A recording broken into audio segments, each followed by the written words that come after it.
क्या मॉस्को पर हमला होने वाला है?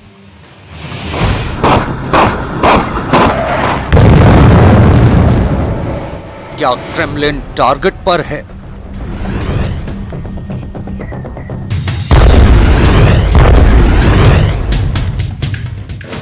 रूस के कितने सैन्य ठिकाने खतरे में हैं?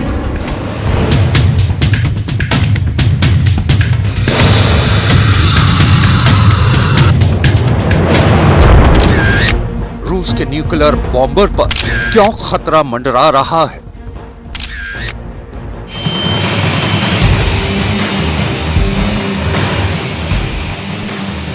क्या रूस के परमाणु तहखानों पर ड्रोन अटैक होने वाला है?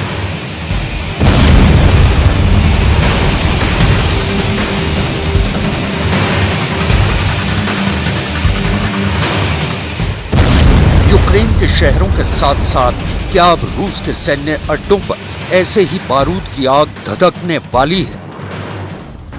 क्या यूक्रेन के ड्रोन रूस के परमाणु युद्ध करने वाले न्यूक्लियर बॉम्बर को तबाह करने वाले हैं?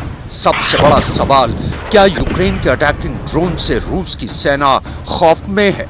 ऐसे दावे क्यों किए जा रहे हैं? इसका साक्षात प्रमाण देख लीजिए। प्रमाण नंबर 1, प्रमाण नंबर 2, प्रमाण नंबर 3, प्रमाण नंबर 4, प्रमाण नंबर 5, प्रमाण नंबर 6, प्रमाण नंबर 7,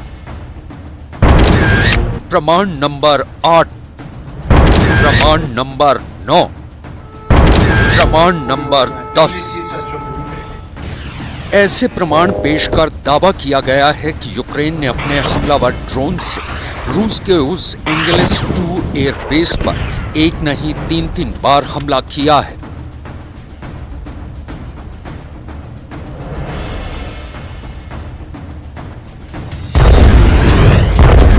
हमला नंबर 1,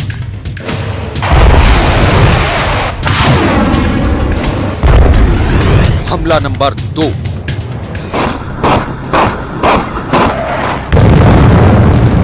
हमला नंबर 3। यूक्रेन के इन हमलों के प्रमाण के तौर पर रूस के एयर डिफेंस के सक्रिय होने के इस वीडियो को पेश किया गया है।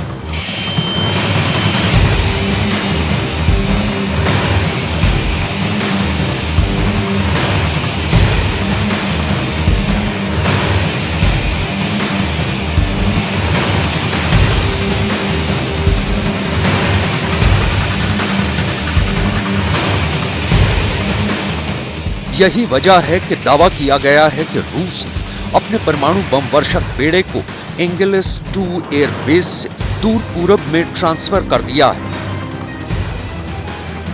रूस ने अपने परमाणु बम वर्षक बेड़े को एंगेलिस एयरबेस से सुदूर पूर्व में अमूर इलाके में मौजूद उक्रेनिका एयरबेस पर पहुंचा दिया है। दावा किया गया है कि रूस की एयरफोर्स ने कम से कम अपने 4 से 6 न्यूक्लियर बॉम्बर Tu-95 को उक्रेनिका एयरबेस ट्रांसफर कर दिया है।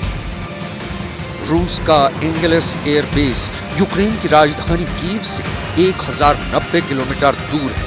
वहीं उक्रेनिका एयरबेस एंगेलिस से 7235 किलोमीटर दूर पूरब में स्थित है।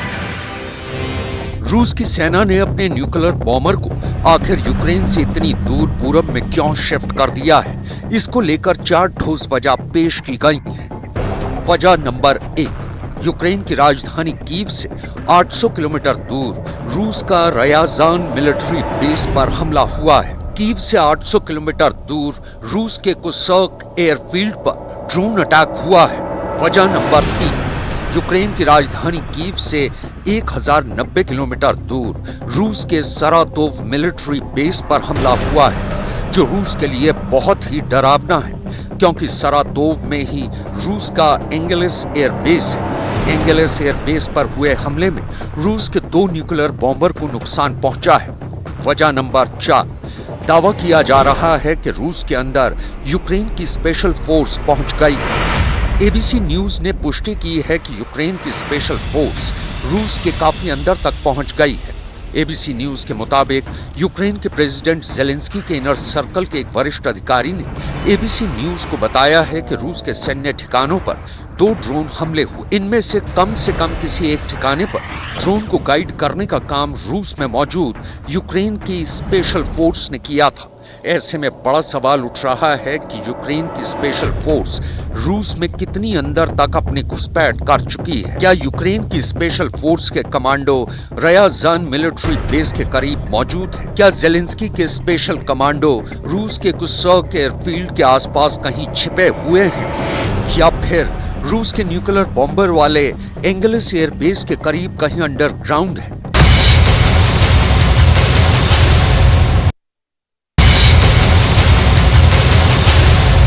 रूस में आत्मघाती हमलों की आशंका बढ़ गई। यूक्रेन की स्पेशल फोर्स को अमेरिका की सील और ब्रिटेन के एसएएस कमांडो ट्रेंड कर चुके हैं। यही वजह है कि पुतिन की टेंशन बढ़ गई है। रूस की स्पेशल फोर्स स्पेत्सनाज़ अलर्ट पर है। साथ ही साथ रूस के न्यूक्लियर बॉम्बर खतरे में है। रूस या कहीं कि मॉस्को पर क्यों ड्रोन अटैक का खतरा बताया जा रहा है, इसके पीछे की वजह भी रूस के एयरबेस पर हुए हमलों को माना जा रहा है।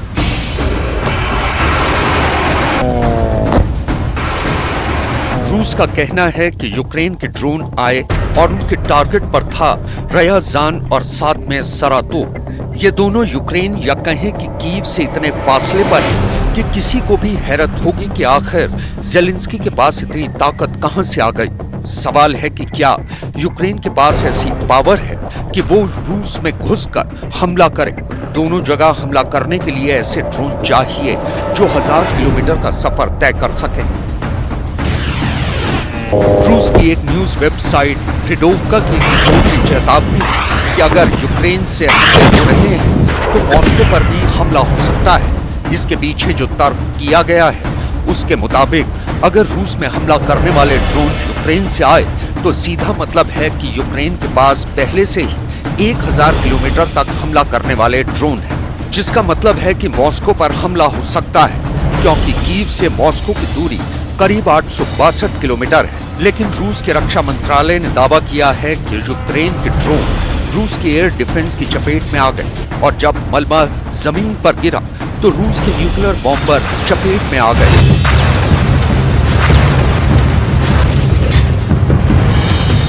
ड्रोन हमले में रूस के न्यूक्लियर बॉम्बर को कितना नुकसान पहुंचा, रूस कितना डरा है, ये रूस के एंगेलिस एयरबेस की सैटेलाइट तस्वीरों से साफ हो जाता है। इस सैटेलाइट तस्वीर को देखिए, इसमें रूस के न्यूक्लियर बॉम्बर के पास फायर ट्रक खड़े हैं ताकि अगर कोई हमला होता है तो फौरन आग को बुझाया जा सके।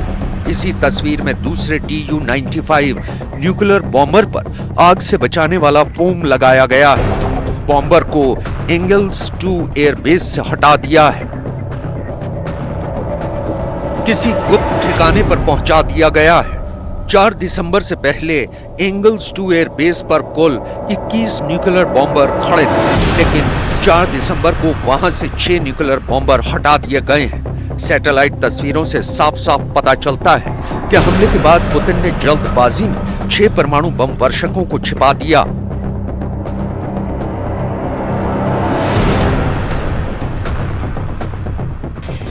जिसे लेकर अब दावा किया जा रहा है कि रूस ने इन 6 परमाणु बम वर्षकों को एंगेलिस 2 एयरबेस से हटाकर उक्रेनिका एयरबेस पर पहुंचा दिया है।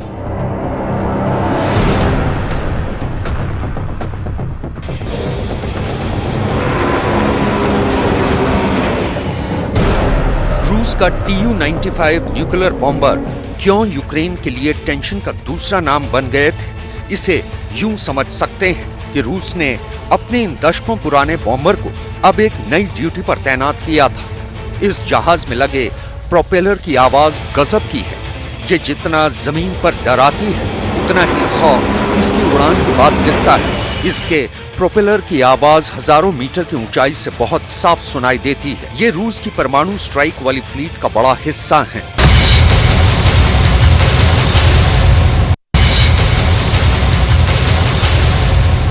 रूस के पास ऐसे 50 से ज्यादा बॉम्बर हैं जिनमें से कुछ जहाजों को एंगेलिस 2 एयरबेस पर तैनात किया गया था और इन बॉम्बर की मदद से यूक्रेन की सीमा में बिना दाखिल हुए यूक्रेन को दहलाया जा रहा था।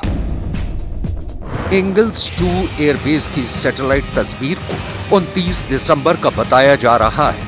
इस तस्वीर में आप साफ साफ देख सकते हैं कि बार-बार यूक्रेन के हमलों के साथ-साथ ठंडे मौसम के चलते यहां हो रही गतिविधियों में कमी आई है।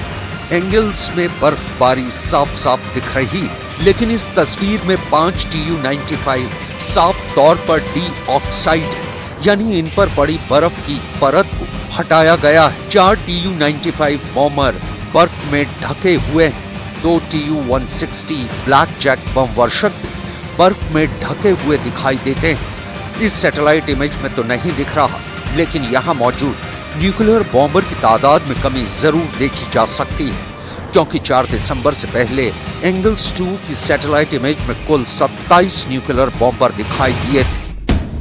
जर्मनी के मशहूर न्यूज़पेपर डेर स्पीगल ने मैक्सर टेक्नोलॉजी की सैटेलाइट तस्वीरों का हवाला देते हुए एंगेलिस 2 एयरबेस पर खड़े बम वर्षकों की हाल ही में फुल डिटेलिंग की थी। 1, 2, 3, 4, 5, 6, 7, 8, 9, 10, 11, 12, 13, 14, 15, 16, 17, 18, 19, 20, 21, 22, 23, 24, 25, 26, 27। रूस ने कम से कम 27 बम वर्षक विमान यूक्रेन के काफी करीब एंगेलिस 2 एयरबेस पर खड़ा कर रखे थे। इतनी तादाद में बॉम्बर के होने का मतलब यूक्रेन के लिए बहुत बड़ा खतरा बताया गया था।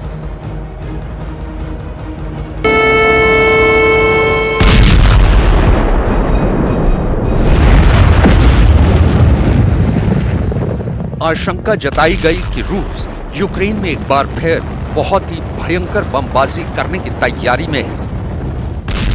सैटेलाइट तस्वीरों का विश्लेषण करके बताया गया था कि एंगेलिस 2 एयरबेस पर Tu-95 और Tu-160 बॉम्बर खड़े किए गए हैं। ये लंबी दूरी के बम वर्षक हैं। रूस के ये दोनों विमान क्रूज मिसाइलों से दुश्मन पर वार करते हैं। यही नहीं, ये दोनों विमान रूस के न्यूक्लियर बॉम्बर हैं जो परमाणु हमला करने में सक्षम है।